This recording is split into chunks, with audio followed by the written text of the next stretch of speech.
Need a gaydar. That's pretty much what this is. It just estimates your... But, Sean, what I didn't want is I didn't want something that you could use on someone else. Do you know what I mean? Like, I didn't want someone pointing something at someone and being like, ha, you're this % gay. It's one thing when you type out the gay command. It's another thing when someone types the gay command for you. So I didn't want something that people could use on someone else. I only wanted something that people could use themselves. So it's like a self-gaydar, but you could only use it on yourself. Because otherwise I think it would be a little, you know... Use the gaydar on Zoink. Oh, he's 4,000% gay! Shit, Zoink, you better get your shit together. Humans, and I would bet that you probably haven't heard most of them. Let's get started right away. I'm going to give you 7 tips to help make your characters into real flesh and... Making characters into flesh and blood. Real people! I mean, a video called gaydar that plays for a second when you use the gay command. Yeah, but that's not how the commands work, Sean. It'd have to be, like, the store command for anything else to happen.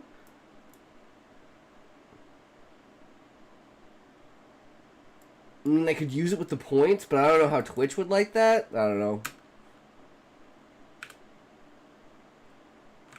I think it's kind of stupid, but whatever.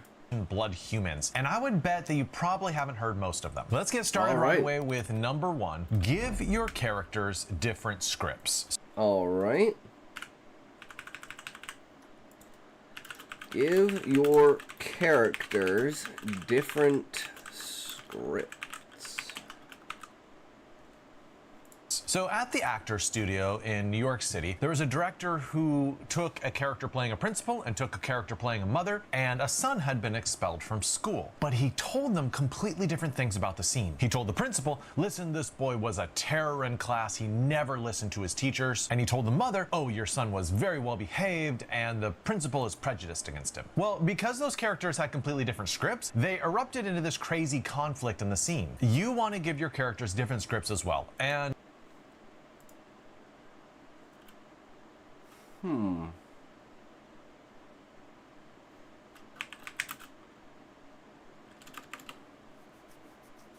Trying to think of a way to turn that analogy into one that works for my book.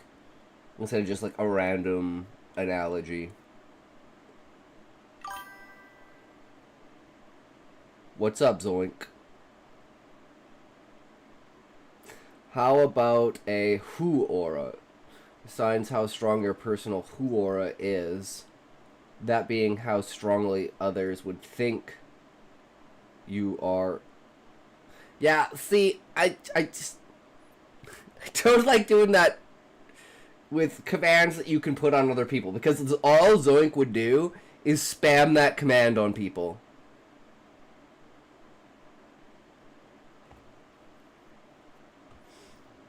It's like I'm trying to limit the amount that people can abuse that kind of shit. Zoink, don't say it again, bro. Don't fucking say it again. And a great example of how to do this comes from The Great Gatsby.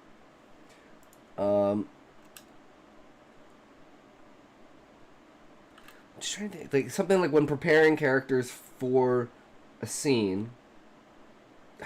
I'm just gonna give the example he did.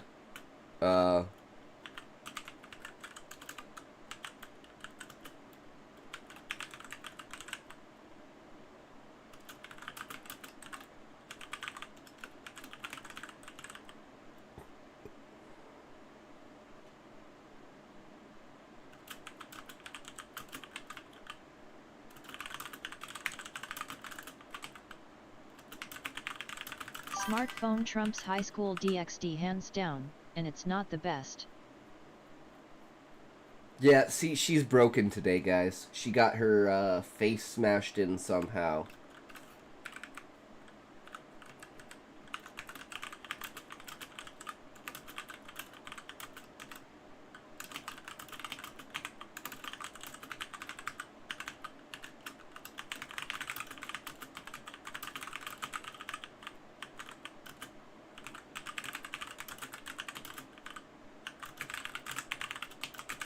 Poor girl's got the sniffles and her voice is extra husky.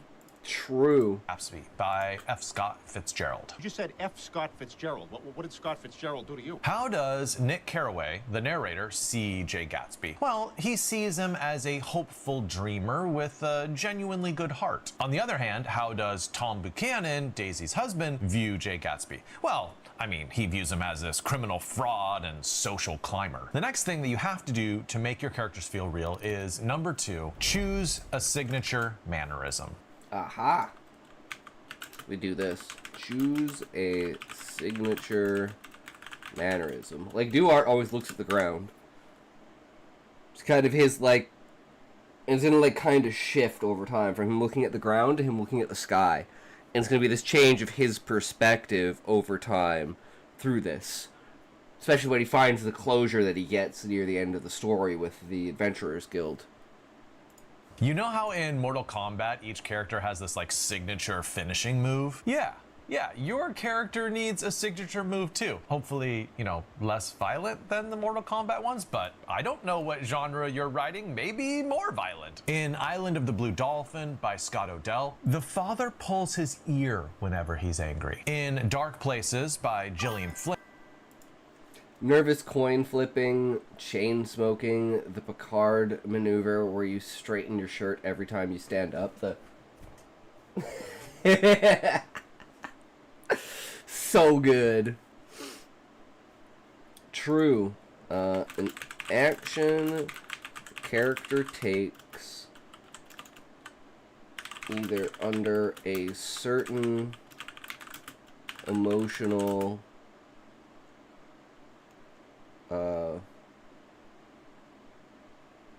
expression or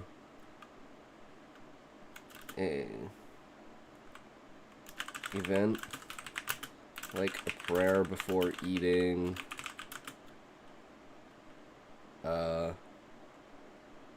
traditionalist type origins mannerisms for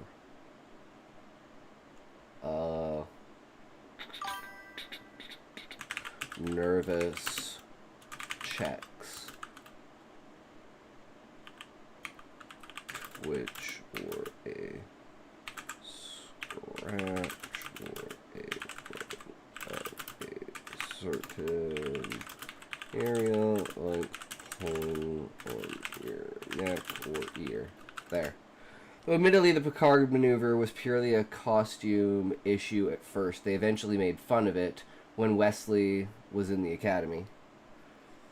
Yeah, that's one of the uniform problems, right? When you're trying, you got to find a material that's uncrankable if you want to look that, always professional. Lynn, the mother pulls her eyelashes out whenever she's peaked. And in A Canticle for Leibowitz by Walter Miller, there's a guy who pulls out a fake eyeball whenever he disagrees with what the other person is saying. In movies, the actor would do the work of coming up with all this. But in books, you have to do the work of the writer and the actor and supply the telling body language. Also, if you're serious about making your book great, I have 250 extra videos about how to write fiction in my Bookfox Academy. So I'll put the link to that in the description. Please check it out. The third thing that you absolutely have to do to make your character feel real is to vary the likability.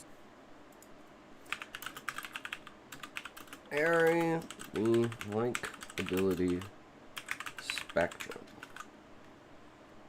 Alright. Spectrum. And to help us out with examples for this video, we're going to be looking at characters in The Pit, which is an ER show that's new on HBO Max. Now, the first thing you need to do is vary the likability of all the characters in your character pool. You want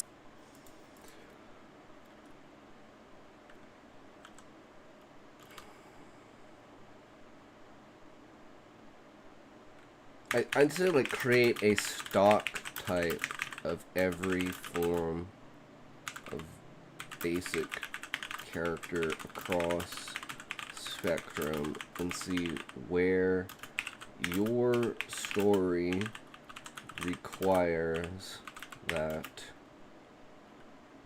character. some characters to be very likable, like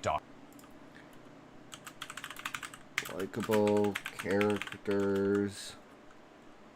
Unlikable characters. Characters that start out likable, become unlikable. Characters that start as unlikable and become likable.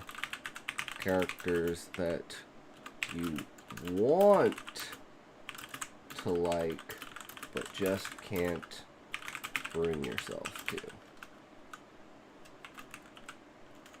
Anti-hero type characters. Dr. Robbie. Then you want other characters to be pretty unlikable, like Dr. Santos. And then you want some characters to go right in the middle, like Dr. Langdon. If all your characters are extremely unlikable, or if all your characters are extremely likable, both of those can be problems. The second thing you should do for character likability is pull characters back from the edge of the spectrum. So Dr. Santos was almost too unlikable for being a main character. She was constantly picking on the other interns and giving them nasty nicknames, which they didn't really like. And also, she came off as being just wildly overconfident. So the writers had to pull her back from the edge of severe unlikability by just having her apologize for calling people nicknames and sort of like not be so aggressive. On the other side of the spectrum, you have Dr. Robbie, who was like so likable, he was practically a Gary Stu. So what did the writers do for him? Well, they had him make a mistake, you know, in the operating room, and he calls out an order over the top of the person who should be in charge. Immediately, he apologizes, but still, him making a mistake humanizes him. The third thing you should consider is have the likability of your characters change over the arc of the entire story. Dr. Santos has an arc from going from very unlikable to very likable. She does a very kind act at the end of the show to help another doctor with housing. She is extremely sympathetic for a kid who tried to off himself, and she expresses regret for what she did to another doctor. Dr. Robbie's arc, on the other hand, goes from being extremely likable more towards being more human and relatable. He gets angry at several points and loses his temper, and then at another point he actually breaks down. This next point seems like it's too small to matter, but I think it has a huge effect on how a story feels. It's number 4. Don't forget about character micro conflict. Micro conflict. So a lot of what we do as writers is we get hyper fixated upon the main conflict of the book, and we're like, let's make sure we get that right. But a lot of the texture of everyday life and a lot of what makes a character into a real character are the little micro conflicts. Small scale day-to-day events. Someone not following orders. So this would be like from Husai's perspective. Someone not following orders.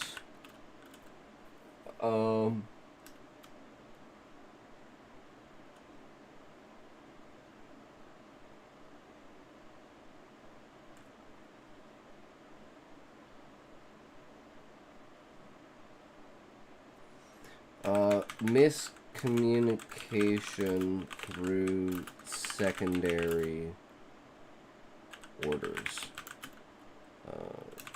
Sai tells someone to tell someone else. The message gets twisted.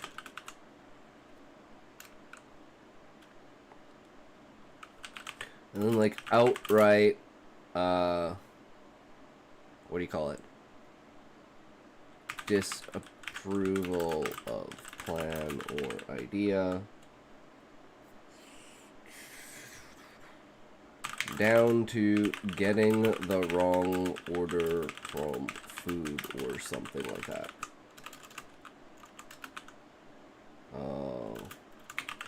Wrong equipment / gear of some kind. Something like that, you know. Let's go old school to It's a Wonderful Life with George Bailey. When he keeps pulling that knob off the stairs and every time gets a little tiny bit angrier, that's a micro conflict. When his daughter catches a cold, it shouldn't be that big of a deal, but he really resents the teacher for not having her put on her jacket properly. Or even the windows in his old house, which he says makes the house too drafty, enrages him. Sure, the overarching main conflict is that Uncle Billy lost the $8,000 and Potter is going to send him to bankruptcy. But you cannot just have the macro conflict in your fiction. You really need those micro conflicts to push your character over the edge. This next point is my favorite Straw one in the that whole broke video. the camel's back. I'm good at that one. That's my fucking life. It is number 5, revealing souls through tiny details. Okay. Souls through tiny details. Like, I'm just gonna go with like favorite color, favorite food, just like the most basic kind of tiny detail things I can think of, like how they act around friends versus strangers.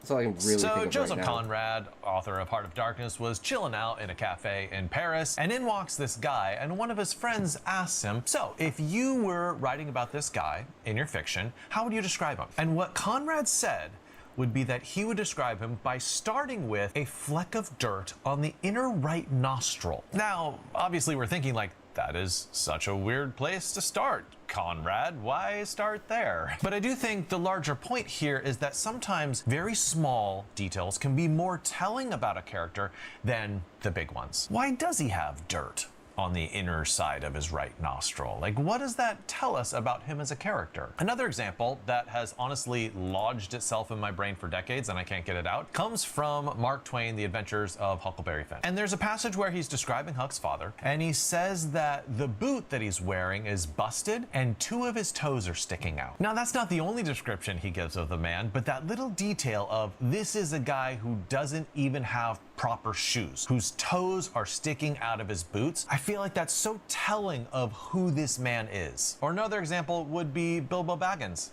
coming back from his adventures in The Hobbit, and he has missing buttons. I think those missing buttons really tell you that he's kind of lost something in this journey. He's not coming back the same man. And this makes sense because J.R.R. Tolkien was inspired by all the men coming back from the World War I, who were coming back to their home, but they had definitely changed through the process of war. So make sure when you are describing your character, not just to focus on those big macro details of how tall they are and what they look like, but just like the small details as well that tell you something important about your character. This 6th tip is the opposite of what you would expect when you're building a character, and it is reverse engineer backstory. All right. Reverse engineer backstory. I feel like the normal way that writers work is they think about a character and they think about them chronologically. And so they want to start with saying, all right, what happened to this character back in the day? What was their life like? And they build from there to what the character does in the present moment. Now, that's not a terrible way of doing things, but let me suggest you might want to do it the opposite way around. Try to start with, what does this character do in this present moment story that's unusual in some way? It's just a little bit different than everyone else. Maybe they are always spinning a top. Maybe they are always tying string around something. And once you have that interesting idea, then work backwards from there and come up with, okay, what was this character's backstory that caused them to do that fascinating thing in the present moment? I think doing it this way does 2 things for you. One, it carefully ties your backstory to your present moment story by having cause and effect. They were this way when they were young, therefore they're still doing something in the present that reflects that. And two, doing it this way helps you make sure that you're coming up with a backstory which is interesting. It's going to surprise you because you're trying to figure out a mystery. Wait a second. Why do they do this thing? Let me figure out the answer to that. Okay, and now we are to our very last point, number 7. Intentionally one-dimensional. All right. Intentionally one-dimensional. One-dimensional characters are bad, right? Shouldn't do them, shouldn't write them, no, no, no. Well, let me push back on that a little bit. Something that I find is that a lot of writers end up being too democratic with their characters, and they spread the love evenly from their main characters to their minor characters. When really, you should be devoting the lion's share of the page to your main character. And sometimes your side characters, sometimes your more minor characters, they should be more one-dimensional. Because there's a lot lower stakes for these sideboard characters, if you help us to get to know them, they don't need backstory, they don't need very complex motivations, they just need half of the pieces that your main character does, and the reader's gonna buy into them as being real people. Now, the only exception I have to this advice is that sometimes by spreading the love very democratically around all your characters, sometimes you discover that a minor character actually is so amazing, you're like, I should make this person into a much greater character. And so you give them a bigger role. That's the process of discovery, that's fine. But I think in your final book, and we're working on revisions, be okay with minor characters who are more one-dimensional. Don't forget to check the link in the description to sign up for Bookfox Academy, and I hope you have a wonderful writing day. True. Okay, well, there we go, guys. We got through that one super fucking easy.